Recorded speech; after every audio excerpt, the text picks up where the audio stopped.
Welcome back to Nof49 Gardening. Today I want to talk a little bit about my worm farm. People go, oh my gosh, what are you doing with worms? But believe it or not, they are the best producers of one of the highest qualities of compost and fertilizer that we can use in our gardens. Essentially everything they eat turns into poop. We call it vermicompost or worm castings. I do this right in my dining room, believe it or not. There's no smell.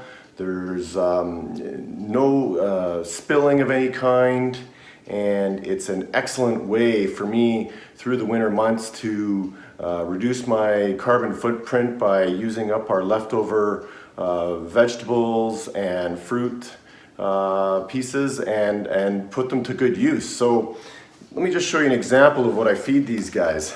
This is a bin of some of the stuff we've collected. I've got old pieces of celery, I've got banana peels, we had a watermelon the other day, and what I do is I take this food and I throw it in the freezer, and I do that so that I kill off any aphids or fruit flies. I used to take this and grind it all down into essentially a pulp so that the worms would eat it faster, but I find that that takes a lot of effort, and I'm essentially kind of lazy. So now I literally just take it and dump it in whole pieces. Let me show you how I do it. So it's been a little bit of time since I've fed these red wiggler worms. So let's take a little dig through and see what we can find and see the quality of the dirt. I start to dig down here. Not seeing too many worms right now. They probably need some food, which is why today is feeding day. But look at this dirt, nice and rich, black and loose. I'm gonna dig right down. Yeah, a couple worms here. You can start to see a few. So we're gonna get these guys some food and let them start to multiply again. And then next time, we'll do a harvest. All right, let's feed these guys. So I actually have two bins running right now, and the reason I have two is that if you're feeding your worms constantly, they will double their population approximately every 3 months. And what I found was the first year when I was feeding them, I had so many worms that it actually warranted me starting a second bin. I haven't fed these guys in a little while, so let's get to it. Let me show you how I do it. First thing I do in the bin is we always want to feed on one side. So I'm going to feed only on the left side of this particular bin. And the reason that we do that is I want all of the worms to start to move over onto the left side where all of the food supply is. And what that means is over the next month or so, they'll all migrate to the left, leaving the right side free of worms so that I can actually harvest.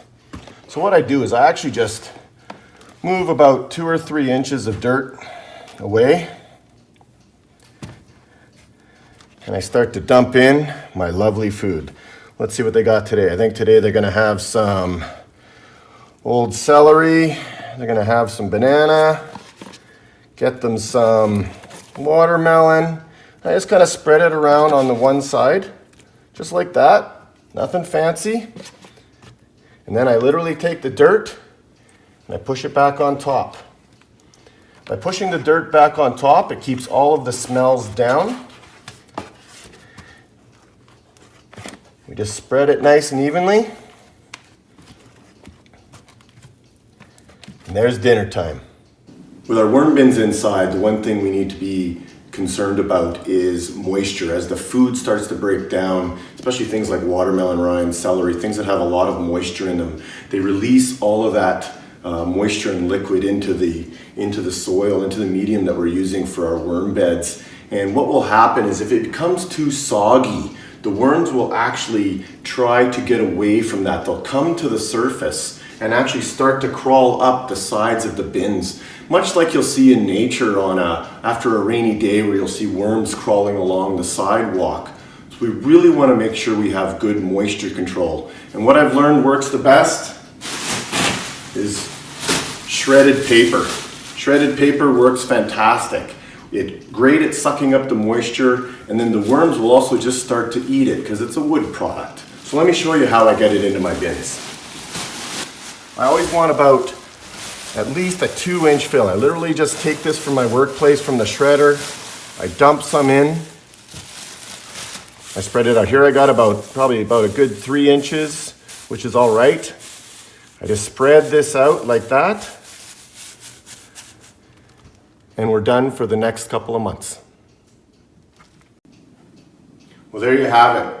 Got the shredded paper in both my worm bins. These guys are gonna go and eat away probably for about the next 2 to 3 weeks. And then we'll go and see if all the food's gone. Once I see most of that food supply is gone, we'll get some more and get it into the bin so that they can keep eating and keep growing, keep multiplying, and keep producing that great worm castings.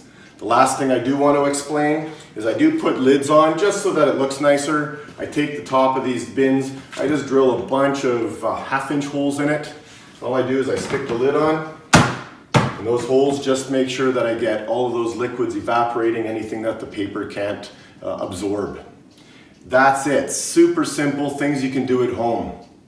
Thanks a lot for watching Nof49 Gardening and watching how we maintain our worm bins for worm castings. We'll see you next time.